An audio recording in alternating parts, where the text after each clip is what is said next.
Tonight on KPBS Evening Edition, a multi-million-dollar reward for a former San Diegan linked to a terrorist group. Cuts! Just no cuts! Just no cuts! Unpaid furloughs are still hanging over federal workers, even though the Senate's passed a spending bill. San Diego has the nation's third largest homeless population, so why are we way down the list for federal funding to help the homeless? And San Diego moves another step closer toward wastewater recycling. KPBS Evening Edition starts now.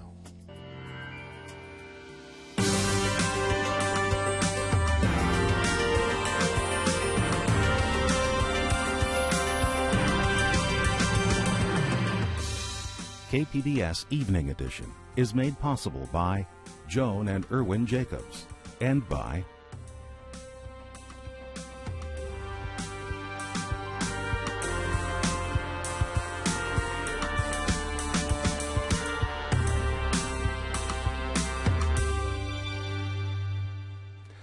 Hi, good evening. Thanks for joining us. I'm Dwayne Brown. The U.S. is offering a $5 million reward for a former San Diegan linked to the terrorist group Al-Shabaab. Jihad Mustafa grew up here, attended a mosque in La Mesa, and studied economics at UC San Diego. In 2009, he was indicted on terrorism charges. The FBI believes he's now a leader in Al-Shabaab, commanding fighters in Somalia.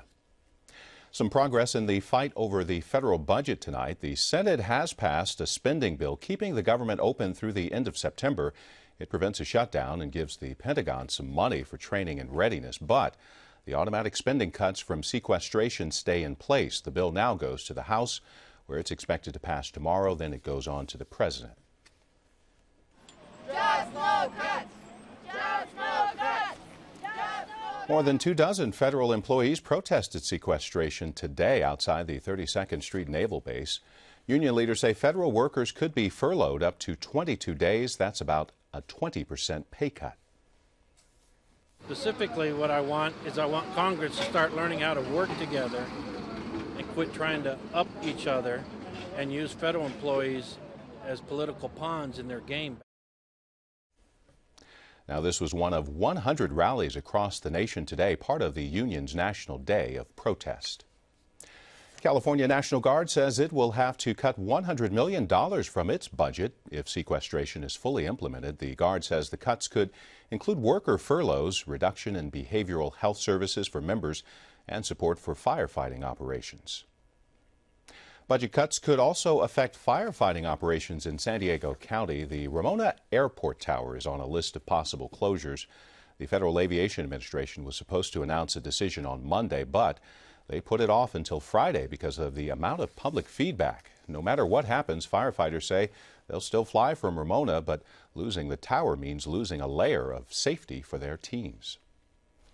California power grid managers say there should be enough electricity to keep the lights on this summer. However, there are some challenges to overcome. KPBS business and environment reporter Eric Anderson joins us from the News Center. So, Eric, what's the biggest concern about the power supply this summer?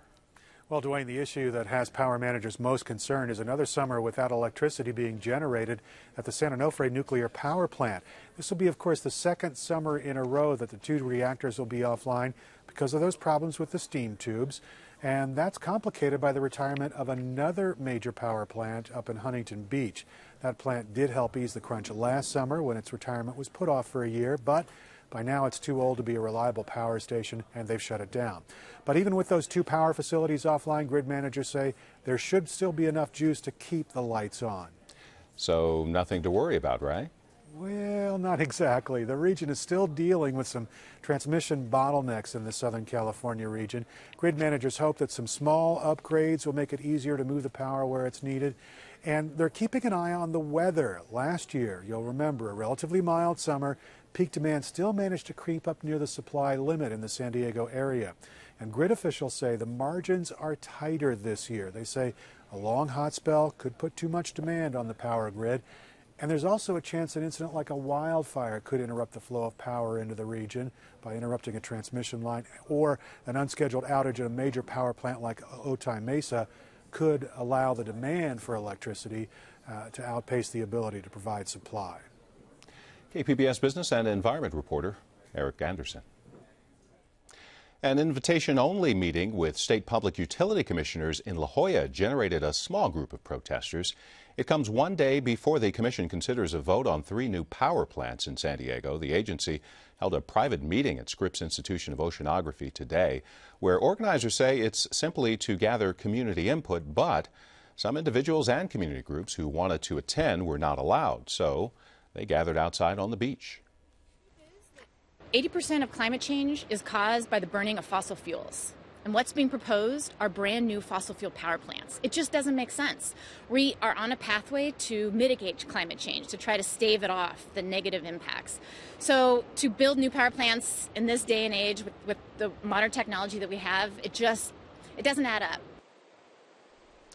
The environmental groups say San Diego should focus on clean, renewable energy to create more jobs and shift away from the old power model to using more smart grid technology. Peggy Pico has more on tomorrow's vote. The California Public Utilities Commission will vote tomorrow on whether to allow 2 new gas-powered energy plants to be built and 1 plant upgraded in San Diego County. There's been wide opposition to these so-called peaker plants, and tomorrow's decision will determine if SDG&E can move forward on the plants. Joining me with more is my guest, Bill Powers, a utility and energy engineer and an expert witness for the gas turbine proceeding currently before the CPUC. Thanks, Bill, for joining us. The decision tomorrow is somewhat limited by the CPUC. What will they exactly be deciding? What they'll decide tomorrow is that the original applications were for a 2014 start date. The Commission has determined that there's no possible need before at least 2018, and they will decide to deny these applications but allow SDG&E to come back almost immediately with an amended application where the turbines start in 2018 or the contracts start in 2018. And these are contracts for what we're calling, or what is called, peaker plants. Tell us what peaker plants are and how they're used. Peaker plants are intended, they consist of a gas turbine like on a jet engine connected to an electric generator. They're generally used during peak heat waves in summer to fill in, providing additional power to what the baseload plants cannot supply. And they call them peaker plants because they're supposed to be used as a backup during peak times, exactly. Correct? Okay. Now, the San Diego City Council said no to the Quail Brush peaker plant proposal due to some environmental impact. Where are these other 2 plants that are being proposed? Where are they going to be? One is in Escondido. It's relatively small. It's an upgrade from an existing plant that will likely go forward. Separate from Quail Brush that you mentioned, Pio Pico is on the border next to an existing large plant, the Otay Mesa plant. Right, and the Quail Brush, just to be clear, was near the Mission Trails Park, right. And that Quail was Brush sort of the environmental impact that had some issue, and we'll get back to that. I do want to talk about, you're an expert witness at the proceedings, CPUC proceedings, and you oppose all 3 of these plants, proposed plants, correct? Correct. Okay, how come? There's no need for these plants, and that was the testimony in the proceeding. The Commission, using the most conservative approach, was able to see or present a possible need in 2018, 5 years out. But there were several parts to that, including shutting down existing power plants here in San Diego that are perfectly functional, that would have to be shut down to even show that need 5 years out. So not needed. Now, Clean Tech San Diego, it's a local group that supports alternative and renewable energy, according to their definition. They refused to join us for this interview, but their executive director, Jim Warning, told KPBS yesterday why we need peaker plants. Based upon existing technologies, you cannot have deployment of renewables without having peaker plants. So that's a given. 99% of people would agree with that statement. The variable is, well, okay, what does that really mean now? Where should the peaker plants be located? Should they be in close like a Quail Brush, or can we do it from a remote location? And how should they be owned? And how can they be built so that they don't become such a burden on ratepayers because of the expense of building these things? But yes, a part of having a renewable portfolio to avoid brownouts and blackouts is to have on-demand capacity. Now, that was Jim Waring. He was basically talking about that we need them for brownouts and blackouts, and as you heard, he also talked about that he wanted to see if it wasn't a burden on, the ratepayers. What's your response? My response is I do agree with Jim that it would be a major burden on ratepayers. I disagree that these are needed to avoid brownouts and blackouts. One of what has gone on in the last decade in California is a tremendous building boom of gas plants. We have overbuilt our gas plant inventory. We have tremendous reserves of power, even without San Onofre, because of this overbuilding. Including in San Diego County, we have hundreds and hundreds of megawatts of these plants. So the plants that we need for renewable energy are already built. They're already here. We do not need to be building additional plants. Okay, your solution to renewable or long-term reliable energy sources for San Diego County? The solution is, as I was saying, we've already built an entire conventional gas-fired infrastructure. That's our backup.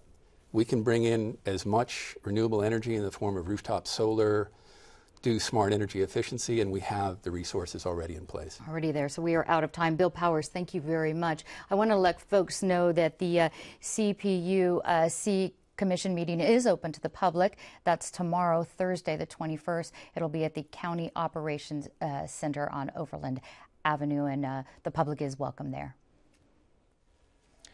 California says it's having trouble collecting a controversial fee for fire service. Rural homeowners are being charged $150 a year, but CAL FIRE says thousands of homeowners challenged their 2012 bills. The agency is still sorting everything out, so this year's bills are being delayed. A new report says the unemployment rate for veterans dropped last year by about 18%. The Federal Bureau of Labor Statistics measured the rate for those who served since 9/11. It fell to 9.9%. The government, as well as the private sector, are both pushing initiatives to hire veterans. The Federal Reserve, wants overall unemployment down to at least 6.5% before it raises interest rates. For now, the Fed says it will keep rates at record lows to help the economy keep growing. And they say 6.5% unemployment will be a threshold, not a trigger for an increase. Investors seem to like what they heard today. Here's a look at the numbers.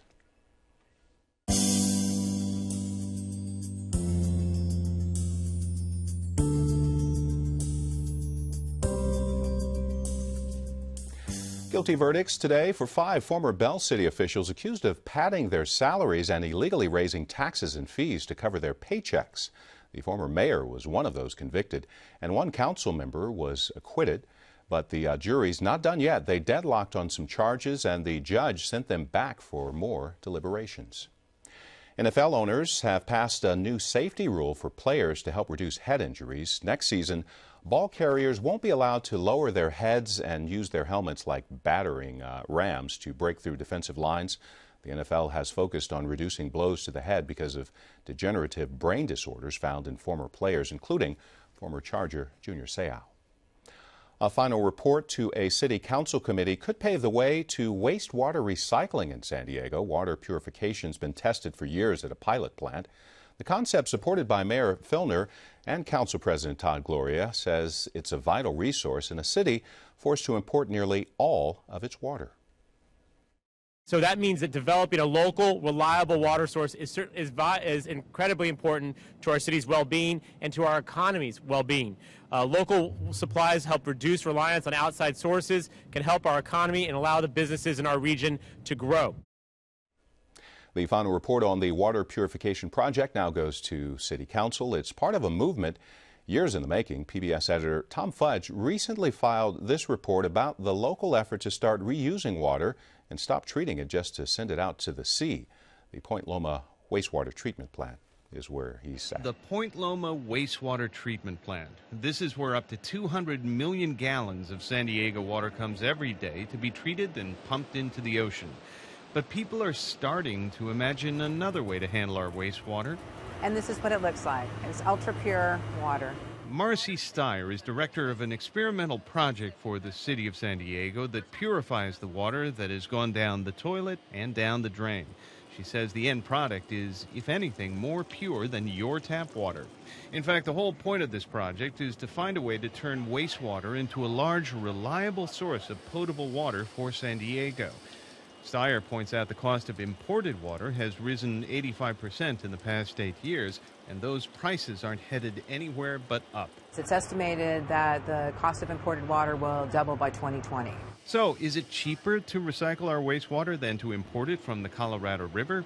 It's not cheaper, but city water officials say when you account for the future savings from water reuse and add the cost of treating and disposing of imported water, recycling ends up being about the same price. San Diego's water recycling project at the North City Water Reclamation Plant involves several steps. Wastewater is treated to the point where it can be used for irrigation. Then it's pushed through the membranes found in these tiny tubes. It's forced through an even finer filter in a process called reverse osmosis. Any remaining contaminants are then blasted with UV light and mixed with hydrogen peroxide. Now, if you think this is all a nice but untested theory, think again. There is a place where wastewater is treated and turned into drinking water, and it's not far away. Welcome to the Orange County Water District. This plant produces 70 million gallons per day. Mike Marcus is the general manager of the Orange County Water District, which is enough water for nearly 600,000 people. And this project is the largest planned indirect potable reuse project in the world. Indirect potable reuse is industry jargon for wastewater recycling. It's indirect because Orange County cleans the water just like they do in the San Diego pilot project. Then they pump it into a groundwater aquifer where it mixes with the rest of the local water supply. So what does this do for Orange County? Well, it's tremendously important because of the uncertainty with water supply. Most of Southern California, as I'm sure you're well aware of, we're reliant on outside sources, imported water. So really about 70% of our water supply portfolio is variable in nature. And so we have to come up with something where we have that reliable source of water, and that's what recycled water gives us. Meanwhile, San Diego faces another issue that makes water recycling crucial, and it brings us back to the Point Loma treatment plant. San Diego still has a waiver that lets it dump treated sewage into the ocean below EPA standards. But that waiver won't last forever, and upgrading the plant to meet standards would cost more than $1 billion. So what if San Diego could dramatically reduce the flow to Point Loma by recycling water upstream? Attorney and environmentalist Marco Gonzalez has been in talks with City Hall over the treatment waiver. He says it makes more sense to focus on recycling water than on upgrading the Point Loma plant at huge expense to ratepayers. We realized we have this untapped resource in all of this sewage and all of this water that we're essentially wasting by discharging into the ocean. So we approached the city with the novel concept of not opposing the waiver, in return for which the city would look for a way to recycle water with the lofty goal of no longer having to discharge treated sewage into the ocean. Now, there's one more issue with wastewater recycling, the yuck factor. Opponents of recycling in San Diego have succeeded installing it by branding it toilet to tap. But Marcy Steyer says surveys by the city show attitudes are changing, and she says they should. It's obviously not toilet to tap. If you you saw on the tour that there's multiple treatment steps that are involved, and so it's just inaccurate, but I'm sure that a lot of people think it's cute. Here in Orange County, you can take the ultimate test of whether recycling wastewater actually works. This is newly recycled wastewater. Tastes like water. Tom Fudge, KPBS News. Since the Sprinter has been sidelined by brake problems, North County Transit District is doing some track maintenance. Repairs will be done on various parts of the line. Tomorrow, the district plans to give an update on the train's brake troubles. County supervisors have agreed to pursue more federal funding for San Diego's burgeoning homeless population. Peggy Pico has more on the story. San Diego County has the third largest homeless population in the country, but we rank about 18th in the amount of federal money we receive for homeless services. Here with more on the discrepancy and benefits of a federal boost are the county's Deputy Chief Administrative Officer, David Estrella, and Professor Pat Leslie with the Regional Continuum of Care for the Homeless. Welcome. Thank you. Pat, how much federal money does the county get for the homeless, and why are we so much lower than New York and LA? Great question. We get between $15 and $16 million a year out of the continuum of care competition federally. And why do we get so much less than LA? Great question. What we do know is that the formula is based on geocodes, geographic area right now. So that's one of the things that we want to explore further. So, David, she's talking about these formulas. What are these formulas, and how accurate are they as far as determining our need here? Well, that's really the crux of the question. It's not perfectly transparent to us exactly how the money is allocated. That's why this board is asking that HUD recognize our need in our region and hopefully address that need by correlating funding for our areas. And I understand, Pat, they sort of favor the East Coast. Is that geography? How do they favor the East Coast versus West Coast? Well, at least there's a theory that they favor the East Coast based on the age of housing stock. I don't know if that's actually a core part of the formula or not. What we do know is that California has a fifth of the nation's population, and we don't have a fifth of the dollars. Each year, the county does a homeless count in part to determine how much federal money we need. Our homeless every year is rising here with returning vets. David, how come the dollars aren't following that? Seems like it would be, here's the numbers. Well, that's actually what we're advocating for, is we have an identified need within our region, and those dollars should correlate to that need. What it does is reduces our ability to adapt as a region for our special needs populations, particularly veterans, women veterans and their children, people that have need mental health services. So that's really what we're asking for, is for that correlation. How many local programs, David, right now are there funded through the U.S. Department of Housing and Urban Development here in San Diego? Well, there's a whole variety of programs for depending on the needs of the individual. Housing programs, services programs. Community development block grant funding is available for these type of activities, and the largest program for housing is the Housing Choice Voucher Program, more commonly known as Section 8. Okay, and Pat, how much money are we asking for, and how would that extra, I don't know how much, how would that help our homeless here? We haven't asked for a specific amount of money. We've looked at some comparisons, and I can tell you that this year is important because we really do want to help move the needle in homelessness across the nation. And as the third largest community, it's a time for us to take action. Specifically, would you build more living units? Like, would there just be more filtering to services where they're needed, maybe mental health services or children's services? Where would this money, let's say the government says, yes, we're going to give you this money. Where do you see it specifically targeted here?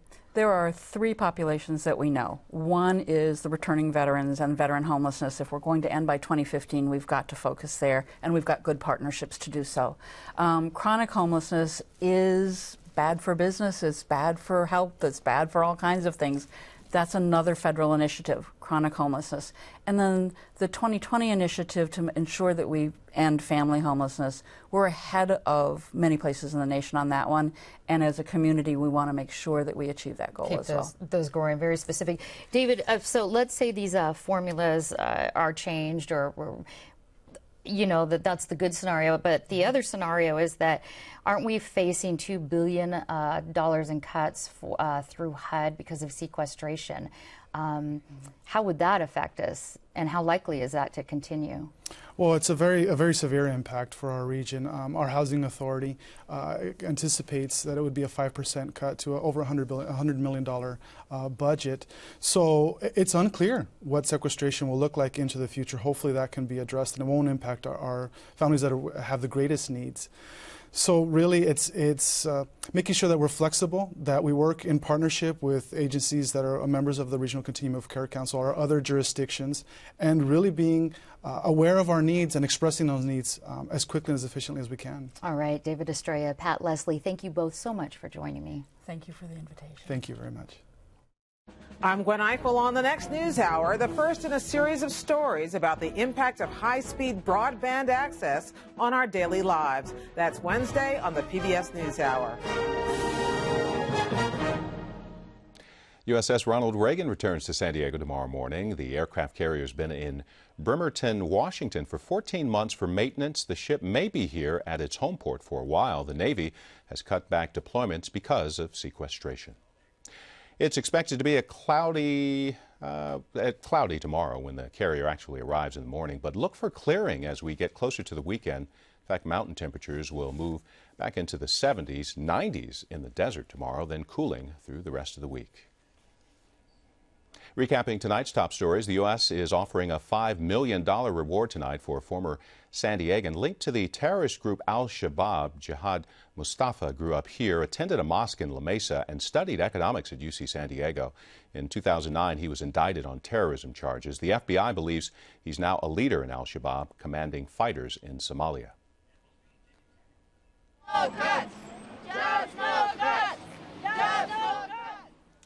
More than 24 federal employees protested sequestration today outside the 32nd Street Naval Base. Union leaders say federal workers could be furloughed for up to 22 days. That's about a 20% pay cut. The Senate has passed a spending bill. It doesn't stop the sequestration cuts, but does prevent a government shutdown at the end of this month. The bill now goes to the House, where it's expected to pass tomorrow. Then it goes on to the President for his signature. You can find tonight's stories and download the KPBS app all on our website, kpbs.org/evening edition. Thanks for joining us. You have a great night.